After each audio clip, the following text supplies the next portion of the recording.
You bet. We're going into our 12th practice today, and things have gone well to this point. We've got a lot of new guys, 9 total new guys. 6 of those guys are freshmen. We've been without Gus Leeper, who finished up last year extremely well, starting the last 8 games. We won't be with him this year. He won't be with us this year, unfortunately, due to an off-season injury, and he had knee surgery this summer. And we've had an off-season that has been full of several injuries for us, but we're starting to get healthy. We'll get DeAndre Williams back next week. He has not practiced to this point. Courtney Jackson, we were able to get back a week ago, and he's slowly getting back in shape and getting his legs under him. And hopefully by the time we open up at Tulsa, we'll have DeAndre back going. And of course, DeAndre was very important to us a year ago as our starting point guard. Played extremely well down the stretch for us, and we're a different team when he's out there with us. I was going to ask, it seems when we look over, or when I look across the Sun Belt right now, there's a lot of youth. UALR brings in a lot of JUCO transfers. North Texas bringing in 5 or 6 freshmen.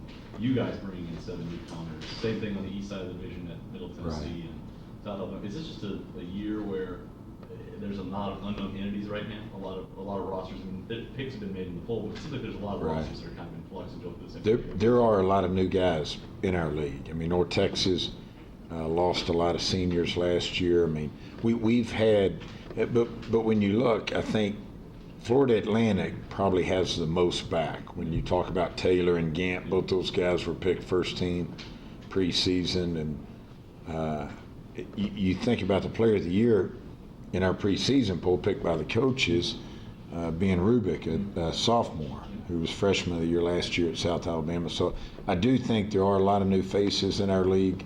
I still think, even though North Texas lost a lot of guys, I mean, they're going to be very good. Johnny's done a phenomenal job there. When you think about winning 20 or more games, 5 straight seasons, that's a phenomenal accomplishment.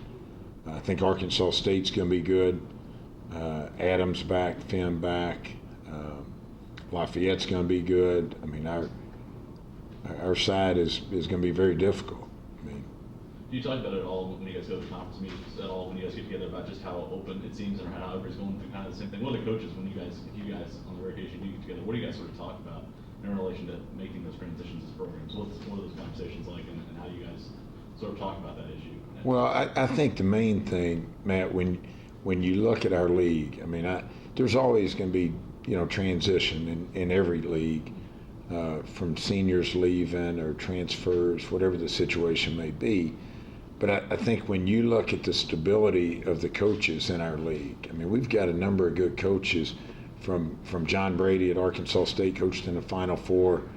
Mike Jarvis has been a very successful head coach. I think every coach in our league now has taken a team to the NCAA tournament, with the exception of Isaiah Thomas, and he's one of the top 50 players of all time. So I think that speaks volumes of our league, and I think anytime you have new faces within our league, within a league, I mean, you're going to see a number of different guys step up, and there will still be a lot of good players in this league. Coach, you got a lot of height this year. Looking down the roster, you've got 2 6'10" to 6'7". Seems like over the years you haven't really had a lot of depth with height. This year, we're going to see a lot of those guys coming in the game. RJ, I think we are a much longer team than we were a year ago. We weren't very big at all last year. I remember Kim Parham calling me late in the year and telling me we were number 341 of 347 Division I programs in average height. I think our average height was 6'2½". I don't know exactly what it is now from a height standpoint, but we are going to be longer. We've got James White, who's a 6'8" freshman. Mike Javez, a 6'10" freshman. Will Neighbour is a 6'10" sophomore. So we're going to have a different look to us this year than we did a year ago. Can you talk a little bit about Ben Diller? I know we've talked about it before, but just as you've now seen through 11 practices, I know you guys were really high on him when he came in. Physically, I mean, he looks like almost a sophomore or junior, especially his build. And That's right. As you watch his game early on in practice, can you talk a little about what you think from him in your initial You bet. assessment? Ben is a very solid player. I mean, he's not the most athletic guy on the floor. he does have good size as a two guard, 6'2", 6'2.5", about 190 pounds. He's not a guy that you look at and say, we've got to get 20, 25 pounds on him before he can get to the floor. I mean, he's got good strength coming in. He knows how to play. He's a coach's son, and we think he's going to be a very good player here. What does he do well, at least in his game, that makes you kind of, if he's not the most athletic guy, is it the way he can kind of create shots for himself, the way he moves? No, not necessarily, Matt. I mean, he's a guy who comes off screens very well. He's a good open three-point shooter, and he knows how to play. I mean, he uses screens very well, plays within himself extremely well.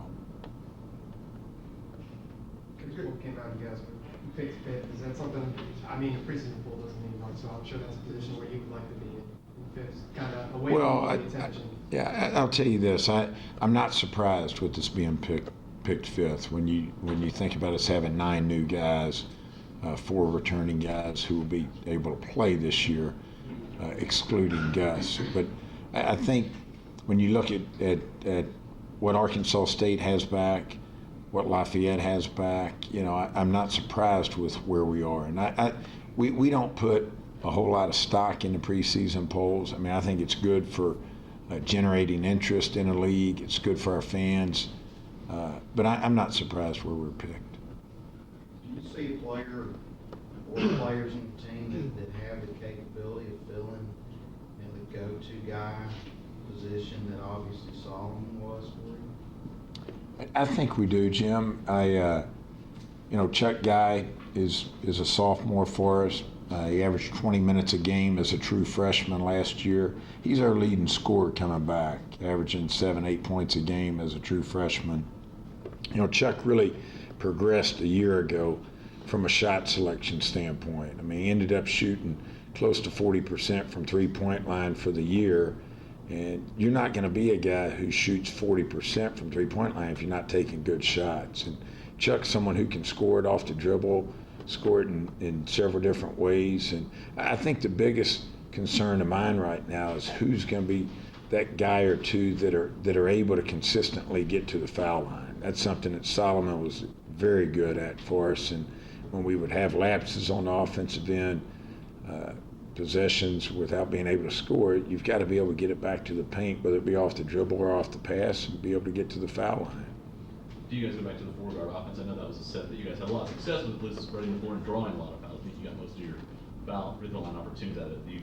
Even with the length, do you sometimes look at going back to that 4-guard set a little more? We're doing that some. We're also staying with our high-low. I mean, I think our high-low will be much more effective when you've got some length down there that you can look over the top with. And Mike Chavez is really progressing well. He's a freshman. Like most freshmen, every day is a learning experience for him. And James White is improving. Will Neighbour is going to be a very good player here for us as a guy who can score it from the perimeter or score it on the block. Marlowe's doing well as a fifth-year senior for us, and it's good to get Courtney back. That's what those guys up front need more than anything is guys like Courtney, guys like Marlowe to lead by example and to show them what's expected down there. And that's the thing I guess that we miss more than anything with Gus being out this year. You mentioned last year when we were talking about the height line. The thing is, I mean, it changed how you play defensively, it changed how you play offensively, but I think the biggest thing for you is it changes the versatility of your lineup. You feel like you have to go with much more stock roles. Do you feel like this year, even with the youth, you can be a little bit more versatile in terms of how you mix and match combos on the floor than you were? Well, I think we can because of Will's ability to play inside and play out and play a couple different positions. And, that helps when you've got a guy with his length that can play out on the perimeter. Any more questions for Coach? Yeah, I'll ask one more. You've had this kind of small lineup thing for a while. I mean, it's not unusual that you were, one of the smaller teams. Of course, your backcourt really was last year, but with a team with more length like you have, does that change the way you're approaching your half-court lockdown kind of defense or anything like that? Jim, I really don't think it does. I mean, because I think back to 7 and 8 years ago when we had Jamal Holden, Darius Eason, Kimo Murin, and those guys. I think we'll be very similar to the way we were then. I mean, the thing that does for you is it just gives you more room for error back on that back line. And, you know, somebody back there that can, like Mike or Will, those guys, you have more margin for error when you're talking about your perimeter defense. All right, thank you, Coach. You bet. Thanks, guys. Now we bring up sophomores Chuck Guy and Will Neighbour.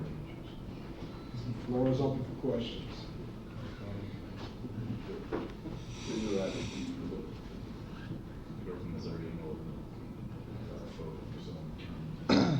I guess I'll start with you. Coaches talked glowingly about you there and your shot selection. I asked you a couple weeks ago about how you've adjusted to having that role, having more points. Just how do you go about adjusting that over the offseason? Do you work on adding some shots to your game, adding some different things to your game, or do you just try to refine or stay with what's already there? How do you sort of approach trying to take on that scorer's role and make sure you can handle it effectively? Last year, I mean, I shot more perimeter shots than anything. I really didn't get to the line as much, but I mean, Coach been talking to me saying you need somebody to get to the line, as he mentioned, and I've been just working on trying to get to the line, get fouled more, make some more free throws. You had a good guy in Solomon last year, watching how he initiated contact. What do you take away from Solomon and trying to learn how to be a guy who can get to the line and be effective? What are some things that can help you as a player to do that more often now? Just going hard, like everything you do. Solo was a guy that just, I mean, he just went hard every day, and everything he did, he tried to progress it, and it just took on a roll from him. Yeah.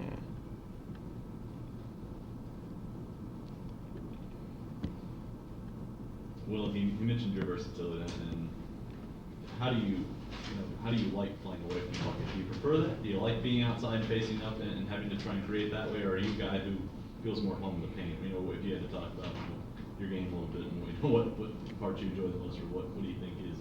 I mean, either or for me. I mean, whatever the team needs in that situation. You know, we have a game plan for this game. If I need to play outside, that's what I got to do. I mean, either or. I love to win, so it makes no difference if this game I need to play outside or the other game I have to play inside. I was talking to Coach Laney there. He said that he likes that faster game. He says, like all freshmen, you're a little bit anxious sometimes offensively. Sometimes shot selection can be tough. Sometimes it doesn't really come to the flow of the offense. As you get ready to try and make your game fit in here, what do you think you can do a good job fitting? You can do to fit in with this offense and the way Coach Shields wants you to play. You know, if you have to look at it yourself early on there. Yeah, just being versatile. I think being able to, if I've got a mismatch, take the smaller guy to the block, or if I've got a slower guy, be out in the perimeter. But yeah, just making sure I'm taking the correct shots and doing what the team needs me to do. Chuck, is it Chuck or Dale, and what's going to be this year? It's Chuck. I wanted to ask you, after coming in as a freshman last year, getting to know what college basketball was about, what did you do this summer? What things did you work on? Did you stay around here, that kind of thing? I stayed for a minute and I went back home, but as far as what I worked on just being like a leader, being a leader this year. Not much as scoring the ball, as me seeing myself scoring the ball a lot, just get my teammates involved. And if I get them involved, then it's gonna open up my scoring as well. Did you play a lot of summer ball somewhere? I used to, but we can't really play, so I just work out on my own. Chuck had surgery also this summer, so he was out. What were you out, Chuck? 5 weeks? Yeah, about 4 weeks. What happened? I had hernia surgery. You work, you came in kind of a little light, I guess. Did you work hard on the weights? Oh yeah, I've been in the weight. Yes sir, I've been in the weight room quite a bit.